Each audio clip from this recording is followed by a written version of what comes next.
grandfather on my father's side was a Mexican border period veteran and World War One from North Carolina, and my dad served in World War II, served in the Navy on the first carrier called the Langley.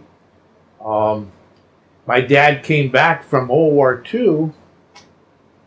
He met my mother in a USO club, and they fell in love. They got married, and I was born in the housing set up for the returning servicemen after World War II called Quonset huts, the little tin houses with no windows. And so I grew up in Stamford, Connecticut, and went to school there.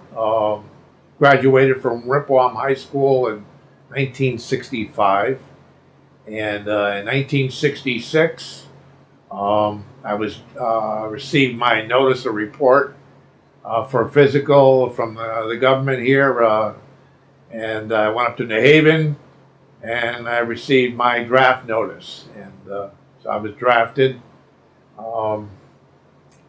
Took the tests and reported to the Army, and first place where I did my basic training was Fort Dix, and completed the Fort Dix, and I was in the top 10 in PT testing. I was in good physical shape at that time. I wish I could say so today, but I was in great shape, and so they took the top 10 people in physical readiness testing, and they sent us to leadership school.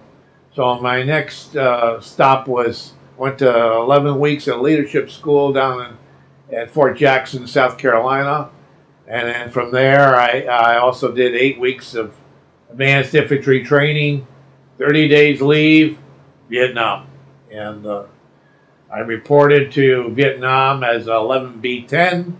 But as soon as I got there, they said, well, we need 11 C-10s, which were mortarmen. I said, well, I don't know too much about mortars. And they said, well, you better learn quick. And so I was assigned to the 25th Infantry, 5th Mechanized Unit, so I really appreciated that. That meant I didn't have to walk anywhere. I rode everywhere. And so I was assigned to track number 42. We had a mixture of people from all over the United States, Tennessee and California and St. Paul, Minnesota, and myself from the East Coast. So it was quite an experience. The first 2 weeks I got there, I had to declimatize to the country. You know, you had to get used to the altitude and the heat. So they had us do things like make napalm. I made napalm and fill sandbags and made napalm in 55-gallon drums with big paddles, and it turned into a gel. And then they flew me out from the field to my unit, and was out there in the field, and they took me out by chopper, and I'll never forget I didn't even have a weapon at that point, and we took some rounds on the way out, you know, and I'm coming in. And they said, okay, get out. And I said, well, the chopper's not down yet. And they said, get out. And so I jumped. And next thing I know, I'm in about 8 feet of elephant grass around me. And, but I made it to my unit, and it was quite an experience seeing what the country was like. And our job was to do a lot of escorting convoys on Route 1 and guard Benoit. We also guarded Cu and Tansanuni Air Force Base. There was all kinds of things. We had to go around the perimeters and with our tracks, and we would always engage the enemy. And we had a 50 caliber on the top, and we had a mortar right in the middle, and it was an 81 millimeter mortar. And my job was to sometimes in the middle of a fight, we'd either go out and set up a stick and put our azimuths and, on that to make sure it's leveled. And we did that. I'm going to show a lot of pictures here today. The first engagement I was involved in was we were escorting a convoy, and the convoy got stalled because of a sniper up in a tree. And the sniper had everybody pinned down. And so they asked for, the forward observer asked us to see what we could do. So I fired some rounds, 81 millimeter, and they were dropping at the bottom of the tree. He gave me the coordinates and how many bags to take off or whatever, and the rounds that were dropping at the bottom of the tree wasn't doing any good. And so he was smart, and he said, use white phosphorus and take another bag off. And it exploded halfway down the tree, and that's probably my first kill in Vietnam. I never saw the guy, but they said, you got him! And never saw him. To this day, I always remember it,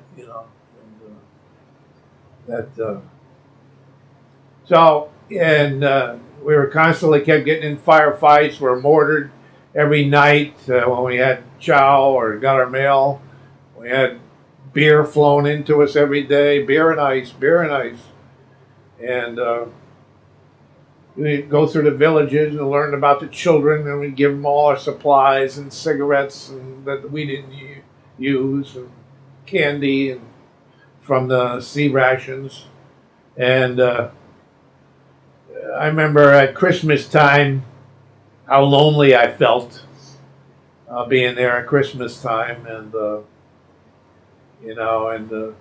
saying, geez, I miss being around family and church, and that bothered me. But we kept, and it was supposed to be a ceasefire because that was the beginning of Tet. It was beginning right there around our holidays too. Theirs start in January, and Tet Offensive, and supposed to be a ceasefire, but they didn't honor that. We didn't know that, but the big Tet Offensive was underway, and we got in a huge firefight, and my job was to keep them from overrunning us, and so I kept firing rounds between us and them. Now, if you fire at them, they'll quickly overrun your position. And I think we had about 20 tracks with us. And we lost a couple of tracks. I'm going to show you pictures here, right in the middle of that battle. We called in for airstrikes. Colonel led us in battle. We have pictures of that. There were times where I'd have to stop firing because he was in the area, or other medevac choppers. And so I had this little Kodak Instamatic camera that the cubes would go around, and I would pick it up, just take a picture and put it down. And I know they told us that these things would be spoiled by X-rays leaving the country, but they didn't. We mailed all this stuff home, and my wife was great. She received all these pictures and all the mail, and I came home and she had all these pictures from Vietnam. That was incredible. We got in a big battle, and we didn't know what was going on. They certainly didn't tell us. All we knew was we were getting heavy combat.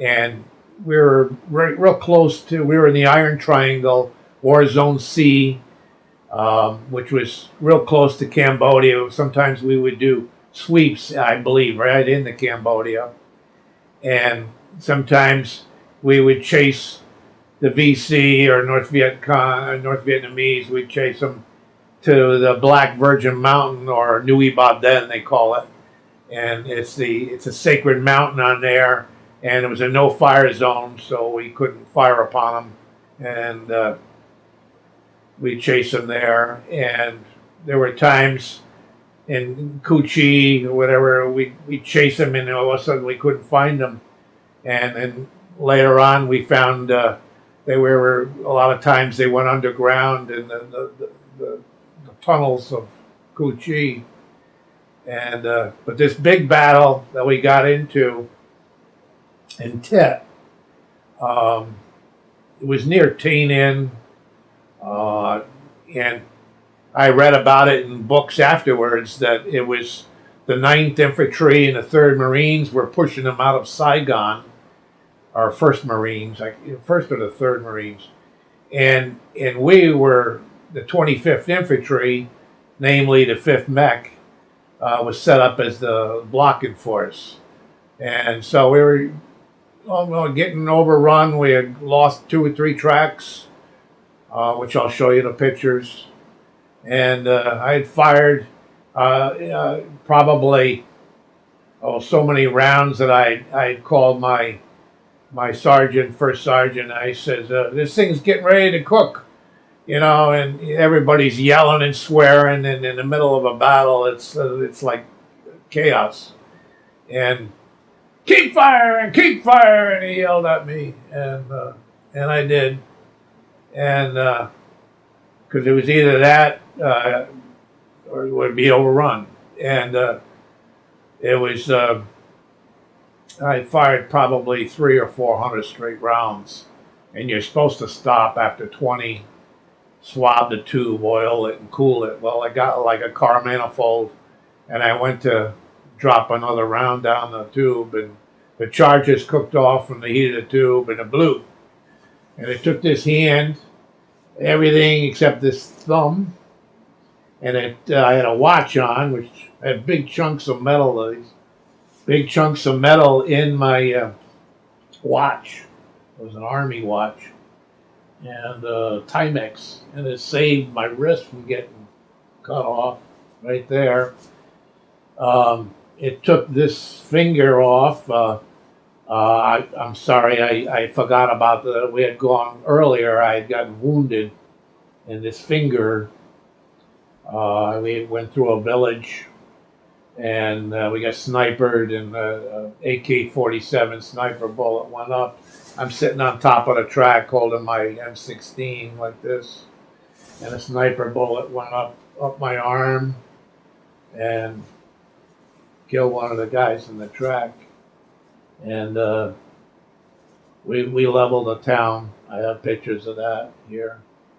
Well, during that big thing that took off my hand, and I also took off this finger there. That before that they just wrapped it up and said it just looks like a graze wound, So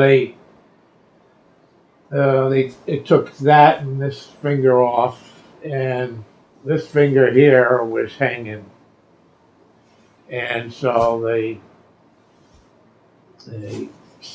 tied it all up. They tied me down. They put a tourniquet on me. The medevac, the medical guys took good care of me. They gave me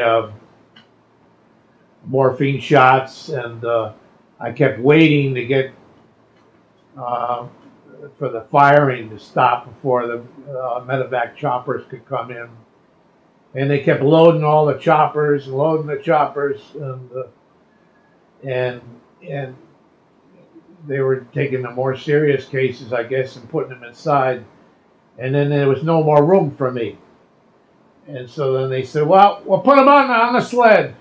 So they put me on the sled on the outside, put a stretcher and tied it down, and a bubble over it, and I passed out, I think, from fright alone. It had a combination of the morphine shots or whatever, but and they took off, and they don't lift off straight. They tip, and I passed out, and I woke up on the operating table, and they're cutting my clothes off me, and they took good care of me. We got bombed at the hospital while I was there, mortared, and they kept putting tables over my head, and I said, "What's that gonna do?" And so, but I had two hands hanging from the poles, and my eye was all covered up. They said, "Well, we're going to send you to. You're going home. You're going home. First, you're going to Tachikawa, Japan, where they closed up everything medically, and then they had me call home, and the Red Cross paid for this. I'll never forget that. Whatever time in the night, I woke up, and I called home to my mother and father, and I said, all I know is I'm wounded. I don't know what I have left. I said, both hands are hanging from the ceiling, and I can't only see out of one eye. And from there, they flew me to Walter Reed Army Hospital. And that was, they took great care of me there, and my parents came down to see me down there. I brought my girlfriend at the time, my wife, who stood by me all these years and all that time, and came down to see me, and I started getting me back on my feet, and I got to the point where I could walk around a little bit, and so I came back from walking around one day, and all of a sudden my bed is gone. Walter Reed, and I said, "Where's my bed?" And they said, "Well, we need it for the more serious cases, but your bed's over there in the hallway underneath the water fountain over there." And I said, "Oh, thanks." And so, because Eisenhower was there for his physical. This was June of 1968 at Walter Reed, and he took up a whole floor for security. And so it's all great, and so but anyway, my bed was in the hallway there at that point, and they said, "We're gonna give you a choice. You could retire medically, or you could train troops in Fort Dix. And we'll make E7 and train troops at Fort Dix." I said, "No, I think I'll get out now." And so I did. And but coming back, one day we were going through. We're going out one evening, and a whole bunch of us that were ambulatory would put on our clothes, and we said, "Well, let's go down to Georgetown for the evening," because my dad had brought my car down to me down in there. So he brought the car down to me, and we're going to go down to Georgetown for the evening. And this is when Eisenhower was there at Walter Reed. Put our clothes on, got our pain shots at 4 o'clock, changed over nurses, and we left. And went to Georgetown University for the evening. And as we're walking through the parking lot of Walter Reed to get to the parking lot, you have to go through the Rose Garden there. Who do I come across? Former President Eisenhower. And he's sitting there in the Rose Garden all by himself. And he motioned for me to come over. And he motioned for all of us to come over. And he said, "Were you injured in Vietnam, young man?" Well, what do you say to a 5-star general, a former president of the United States? The words wouldn't even come out of my mouth at that point. And I said, I shook my head up and down. And I said, and he says, "I want to thank you for serving your country." And I'll never forget how great that made me feel. I felt about 12 foot tall, especially with all the anti-war protests going on, and even driving through town of D.C., going from Walter Reed to Georgetown. You couldn't stop at lights because there was protests going on. They'd be all over your cars, and the servicemen were told to take their uniforms off when they came back here because it wasn't too popular. You had the anti-war movement, the black movement, the women's movement was going on. The country was in chaos, but I came back, and then they took good care of me. They transferred me from Walter Reed to the VA Medical Center in West Haven, where I met a Congressional Medal of Honor recipient. His name is William Soderman. And I had many operations at the VA. I think to today's date, I think I've had over 35 operations. Bone grafts, pedicle grafts, tendon transplants, working on both hands and arms and legs and hips. But I had a gentleman there who was a Congressional Medal of Honor recipient, and he was the VA rep. And so I'd wake up from an operation, and he'd be sitting right by my bed. And he'd say, "Al, we got to do this form today. We're filing for GI Bill, or filing for your VGLI. We're going to file for the education, or file for the disability, and file for the clothing allowance and automobile allowance and all these things." He took care of me. And I really appreciated the way he took care of me. And it was great being in a VA hospital back then because at night, you had these big wards. We had like 40 people to a ward in one big ward, in one big room, in individual beds with curtains. And you get to talk. When you went into the room at night, you talk about your experiences. And it was a way of winding down from this experience a little bit, talking about it.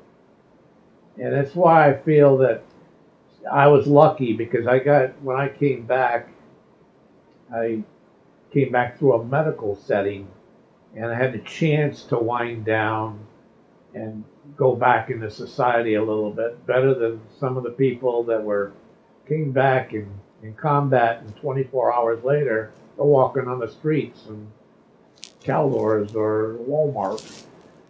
And it was different for me, and we got to talk with guys about our experiences, and that was important to me. I don't know, but anyway,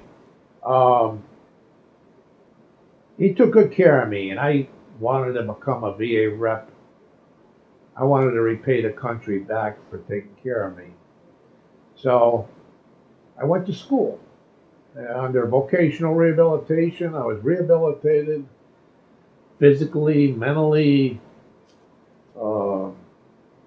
filed all the claims, disability, and I said, let me get my degree. And so I went to Middlesex Community College, graduated from there, transferred over to University of New Haven, and from there I turned around and I was working at work-study at both places, at the hospital, at University of New Haven, and at Middlesex Community College, doing VA paperwork, learning about the benefits, filing claims. And it was called a no fee basis training program. And that really, it was hard financially for me to do that. My wife was working, and I'm receiving disability, and I got my GI Bill money, but it wasn't a lot. And so I turned around and I said, I can't continue doing this anymore. I said I need a job, and I had earned about 109 credits through through University of New Haven. I only needed about 11 more or whatever to graduate and get my bachelor's. And a job opened up for the American Legion, Veteran Service Officer for the state of Connecticut. I put in for that, and I was chosen. Service Officer for the American Legion for the whole state of Connecticut. 90 minutes later, I get a call from the VA regional office that we've got 4 years of experience in you, and we'll offer you 10,000 more to come and work for us. I said, I'll take it. And so I had to tell the American Legion, I said, I'm sorry to do this, but at this point in my life, financial is very important to me. And so I went to work for the VA, became a veterans benefits counselor, and became a very good one. And I became eventually one of the top counselors in the United States. And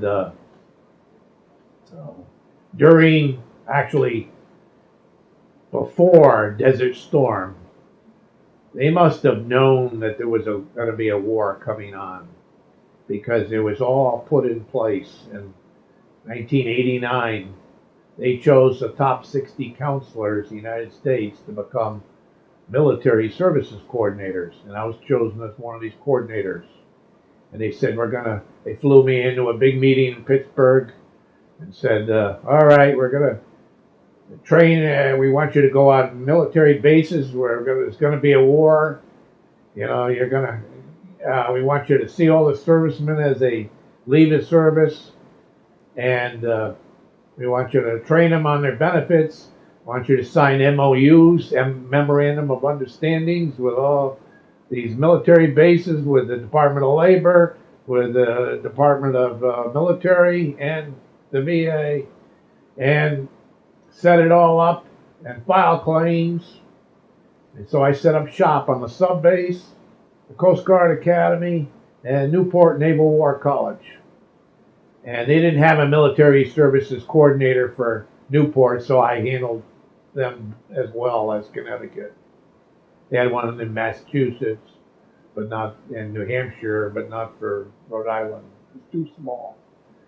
So anyway, I went to work for them, and I set up shop, and it became that transition program is the reason for the big backlog of VA claims today, is because we went on bases, us 60 guys, and we went on bases and we taught veterans what they were entitled to and how to do the claims, and it became so successful.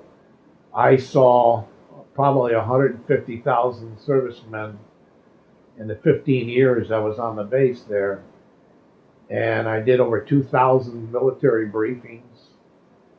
And one of my jobs was the hardest for me, and that was I was a casualty assistance officer for the VA, and I became I would handle when we lost a service member from OIF, OAF, or any active duty for that matter.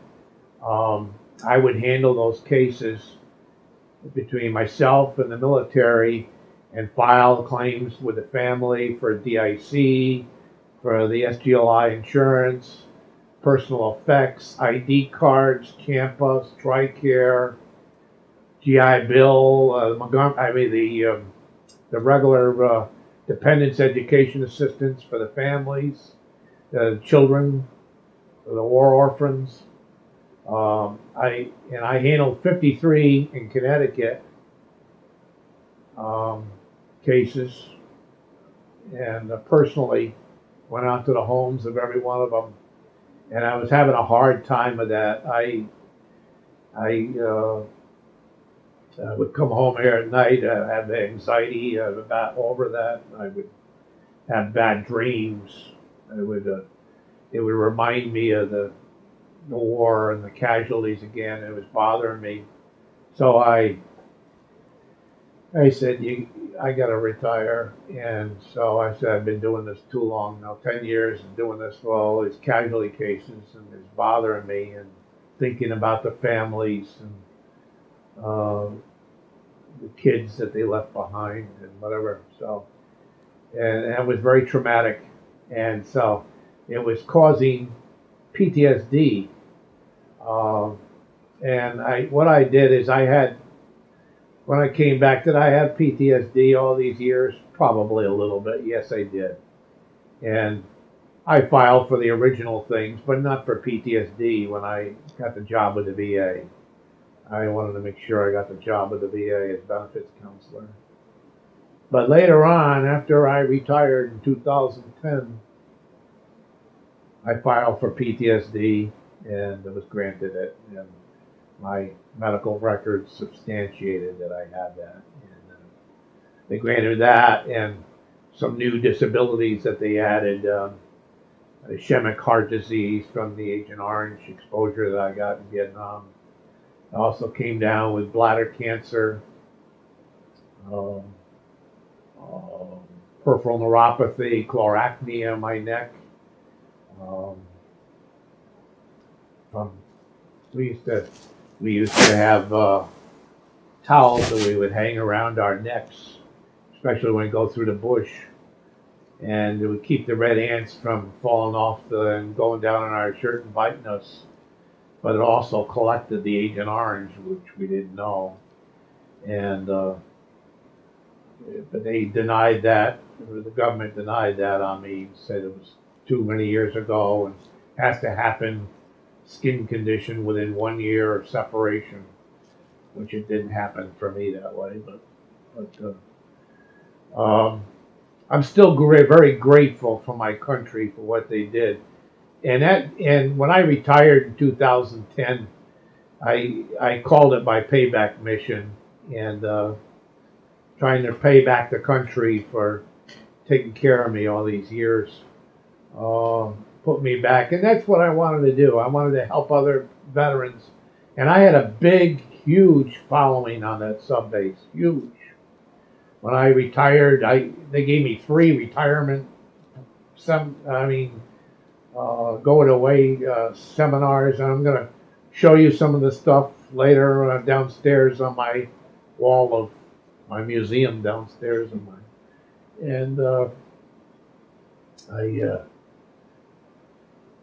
So many people came out to honor me at that time.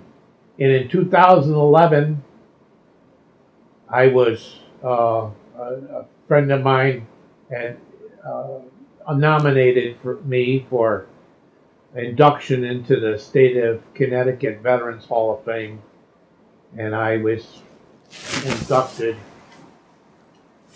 number 68 into the Hall of Fame 2011, and that was quite an honor for me for what I did for veterans.